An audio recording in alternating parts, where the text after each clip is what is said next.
Meu Deus do céu, os Estados Unidos entrou em guerra comercial com a China. E aí tem bolsonarista, trumpista dizendo que agora os comunistas já eram. Agora a China vai acabar. Também tem esquerdista dizendo que, a hegemonia dos Estados Unidos acabou. Da próxima década eles não passam. Calma lá. Não é bem assim. Vamos entender o que está acontecendo. O que levou o Trump a tomar essas medidas duras de tarifas, todo o contexto que levou a isso, como o Brasil pode ser beneficiado, ou se o Brasil, na verdade, está se dando mal com essas tarifas, como os consumidores americanos irão reagir a isso, e como isso pode alterar a geopolítica daqui para frente. Primeiro, como eu disse, é importante a gente entender o contexto que levou o Trump a tomar essas medidas. Vou colocar para vocês aí na tela aí essa tabela que o Trump apareceu no dia 2 de abril aí, como vocês podem ver na foto. Uma tabela aí feita de MDF, e aí em azul tem o nome dos países, logo em seguida as tarifas que eles aplicam aos Estados Unidos, e em amarelo as tarifas que os Estados Unidos irão devolver a esses países, né? A retaliação que será feita. E aí você pode ver diversos valores aí, que em muitas vezes os Estados Unidos está devolvendo aí com metade do que esses países taxam a indústria americana. Então a China taxa em 67, está lá 34. A União Europeia taxa em 39, o Trump vai devolver com 20. Vietnã 90, 46. E por aí segue essa lista. É importante a gente saber que nos últimos 100 anos os Estados Unidos vêm agindo como a polícia do mundo. Ele vem intermediando ali diversos acordos e ele tem aliados estratégicos espalhados por todo o globo. Então seja o Japão, Taiwan, Coreia do Sul, Singapura, seja Israel no Oriente Médio, seja agora a Argentina de Milei para poder tentar frear o avanço da China na América do Sul. Então os Estados Unidos têm essas relações para poder manter o seu poder geopolítico, o seu poder de barganha, de negociação. Porém, nos últimos 30 anos ali, os Estados Unidos, para poder tentar manter esse poder de negociação, vem deixando o lado econômico, vamos dizer assim, da indústria americana um pouco de escanteio. Não só os Estados Unidos deixando de escanteio, mas outros países querendo fomentar muitas vezes a indústria interna, proteger ali o mercado nacional, como os esquerdistas costumam dizer, criar novos empregos, impedir que os americanos aqui tomem o nosso mercado interno. Enfim, a gente sabe todo aquele papo keynesiano que rola por aí. Então, esses países começaram muitas vezes a taxar os Estados Unidos. Então, vou citar um exemplo hipotético aqui. A União Europeia quer proteger o mercado automobilístico, então, para proteger a Volkswagen da Alemanha, para proteger a Volvo da Suécia, para proteger a Fiat da Itália, a gente vai taxar os carros da Ford em tantos %. Os Estados Unidos, tendo que ter uma parceria estratégica muitas vezes com esses países, acabava ficando de lado. E aí acabou que essas tarifas foram somando, e o próprio Estados Unidos começou a perder espaço para outras potências. E a maior delas é a China. Como vocês podem ver aí nesse mapa que eu irei colocar, ele mostra a relação de 2000 a 2024, Global Trade Dominance, ou seja, o país ele comercializa mais com os Estados Unidos ou com a China. Quando a gente olha nos anos 2000 aí, você vai perceber, com exceção de países vizinhos ali da China, um ou outro na África, no Oriente Médio, todos os outros tinham uma grande transação econômica com os Estados Unidos. A América do Sul ali praticamente completa, né? Já em 2024, a gente vê que o cenário mudou e mudou muito. Toda a Ásia, com exceção de Israel ali, né? Oriente Médio é Ásia também, é de maioria consumidora da China, ou seja, faz mais comércio com a China. Oceania por completo, a mesma coisa com o continente africano, todo o leste europeu, Espanha e grande parte da América do Sul, incluindo o principal país que somos nós, o Brasil. Agora, antes da gente partir para uma análise geopolítico-econômica da coisa, é importante você saber em que pé, né, em que situação tá essas tarifas enquanto você assistir esse vídeo. Eu gravo esse vídeo às 4 horas da tarde, do dia 9/4.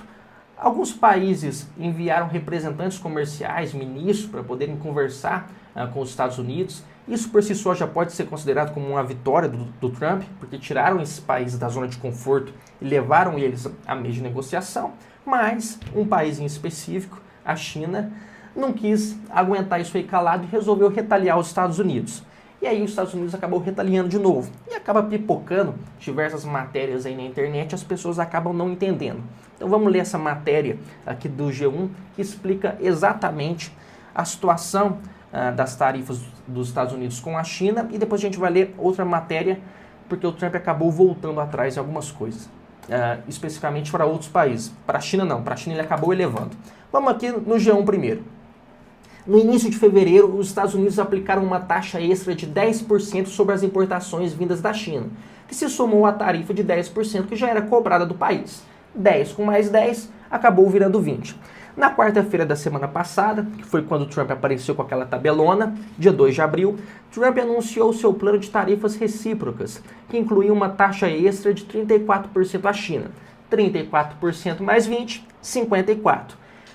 Agora, após a retaliação chinesa, que também impôs tarifas de 34% sobre os Estados Unidos, a Casa Branca confirmou mais 50% em taxa sobre as importações chinesas, deixando o patamar de 104%.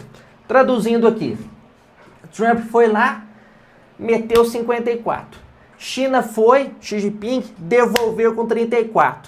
Trump ficou bravinho e colocou 104%. Agora, passando para a próxima matéria aqui, que é da CNBC, o jornal americano.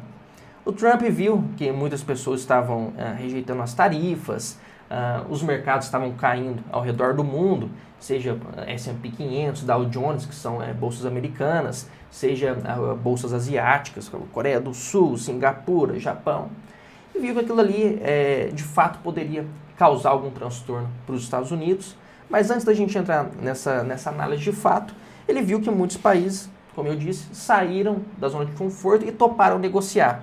Então ele acabou revogando todas essas tarifas pelo prazo de 90 dias, deu uma pausa ali. Enquanto ocorrem essas negociações, há uma tarifa de 10% para todo mundo. Já no caso da China, que resolveu retaliar, ele resolveu subir de 104% para 125%. Esse é o patamar que estamos agora. E diante disso tudo, qual que vai ser o efeito dessas tarifas?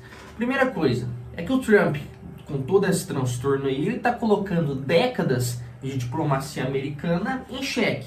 Você pode ver que muitos aliados estratégicos, como Israel no Oriente Médio, que é muito importante para os Estados Unidos ter uma presença no Oriente Médio, foram afetados também, tiveram uma taxa de pelo menos 10%. Mesma coisa acontece com aliados que poderiam ser estratégicos na região do Mar do Sul da China. Então a gente vê ali Taiwan, Vietnã, Singapura, até a própria Tailândia, já que a China vem fazendo um avanço naquela região, construindo algumas ilhas artificiais e explorando, invadindo ali zonas econômicas marítimas de outros países. Então seria interessante para os Estados Unidos ter uma relação geopolítica legal com esses países, a fim de ter uma base para poder, possivelmente, no futuro, combater esse avanço chinês. Como o consumidor americano deve reagir a essas tarifas? Muito provavelmente de forma negativa. Se não for assim, a gente vai ter que reescrever os livros de economia. Como que funciona uma tarifa? Vamos supor que o Brasil ele exporta suco de laranja para os Estados Unidos por R$100. Se é uma tarifa de 10%, o consumidor americano que pagava R$100 num suco de laranja vai pagar 110. Logo, se você tem um suco de laranja americano por 105, o consumidor americano vai falar, entre esse de 105 e de 110, o de 105 é mais barato. Beleza, mas nem sempre você terá um produto americano de valor mais barato para poder substituir. Então, você não vai estar de nenhuma forma ajudando a indústria americana ou gerando mais empregos. A única coisa que você vai estar fazendo é com que a sua população pague mais caro por esses serviços.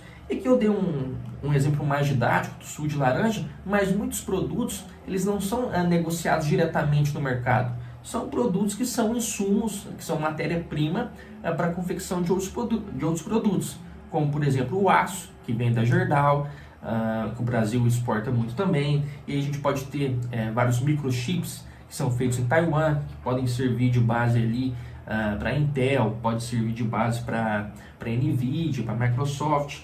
Então, até cheguei a ver uma reportagem que dizia que o iPhone nos Estados Unidos poderia ficar cerca de R$ 1.000 mais caro do que no Brasil. Tamanho o efeito dessas tarifas, afinal, grande parte do processo produtivo da Apple é feito na China. A mesma coisa acontece com o Elon Musk. Cerca de 20% do processo produtivo da Tesla também é feito na China. E o Brasil? O Brasil pode, de alguma forma, se beneficiar dessas tarifas, né? Como o Brasil vai reagir? Primeira coisa, é importante a gente saber que nos últimos 30 anos o Brasil fez uma transição de parceiro comercial, como aquele gráfico mostrou ali. Antes a gente tinha uma forte relação com os Estados Unidos, hoje não mais. E a China corresponde a grande parte das nossas exportações. O que é o ideal para um país? É você diversificar os seus parceiros comerciais. Imagine, por exemplo, que você tem uma empresa e você tem apenas um grande cliente. Poxa, se esse grande cliente ele passa por alguma dificuldade, ele resolve te dar calote, adiar o pagamento, você não vai ter caixa suficiente para poder aguentar. Agora, se você tem ali, ao invés de um grande parceiro que você vende 100%, você tem ali 10 parceiros que você vende 10% da sua produção para cada um, poxa, se um parceiro te dá calote, você ainda tem 9 ali para poder te ajudar a segurar a bucha. Qual que é a boa notícia? A boa notícia é que o Brasil hoje não é tão dependente dos Estados Unidos como já foi antigamente. A má notícia é que a gente é muito dependente da China. Então, se a China, sim, resolve fazer algum tarifaço contra o Brasil, aí o Brasil, obviamente, sairia mal. Vou colocar essa notícia para vocês aí na tela, que a União Europeia planeja taxar os Estados Unidos em 25% em produtos como o aço, soja, milho e trigo. Isso é uma boa notícia para o mercado brasileiro, porque a gente pode conquistar novos parceiros comerciais e reduzir ainda mais a nossa dependência americana. Então, o aço, muitas vezes, que a Gerdau exportaria para os Estados Unidos, ele pode exportar para a França, para a Alemanha, e a mesma coisa aconteceria com o agronegócio brasileiro, que já domina grande parte do agro europeu. E quem me acompanha no Twitter viu que eu postei isso aqui ontem. A verdade é que a escrotidão de Trump irá durar até que os índices de inflação comecem a subir, o desemprego dispare e sua aprovação vá para o ralo. Em uma guerra em que o fator popularidade conta, jamais uma democracia poderá vencer uma ditadura. E de fato, a gente sabe que o Partido Comunista Chinês é quem domina a política chinesa, afinal existe um partido lá somente. E se, de alguma forma, a sociedade chinesa sentisse o impacto significativo dessas tarifas, a China faria o que ela já fez diversas vezes, acaba desvalorizando o próprio câmbio para poder manter essa política de exportação e não afetar todo o mercado chinês. Sem contar que eles têm uma capacidade industrial instalada tão grande que eles conseguiriam abastecer esse mercado interno de 1 bilhão e 300 milhões de pessoas tranquilamente e ainda continuar com a política de exportação. Sem falar que eles têm ali, como o próprio mapa mostrou, diversos parceiros comerciais pelo mundo, muito mais diversificado do que o próprio Estados Unidos. Enquanto o Trump não tem esse privilégio, ele tem que se preocupar com a própria popularidade. Um presidente que vive numa democracia, ele tem que ter ali pelo menos 30%, 40% de popularidade, para quando chegar a eleição, ele tentar conseguir a maioria, os 50% mais um, conseguir fazer o seu sucessor ou se reeleger. E a gente vê isso, que o mundo está caminhando cada vez mais para uma visão multipolar, né? Saindo da hegemonia americana. Países como a Europa irão ficar cada vez mais independentes e os países emergentes tendem a lucrar muito com isso. Países como o Brasil, países como a Índia, basta a gente saber aproveitar as nossas oportunidades. Quem vai ganhar essa guerra? A China ou os Estados Unidos? Bom, qualquer um que opinar sobre isso vai estar falando merda, porque não tem como a gente adivinhar. Fato é que tem muita coisa para poder rolar ainda, e se você quer continuar ligado nessas informações, eu peço para você se inscrever no canal e deixar o like aí. Se você gosta desses vídeos, o seu apoio é muito importante para mim, então peço que você continue assistindo.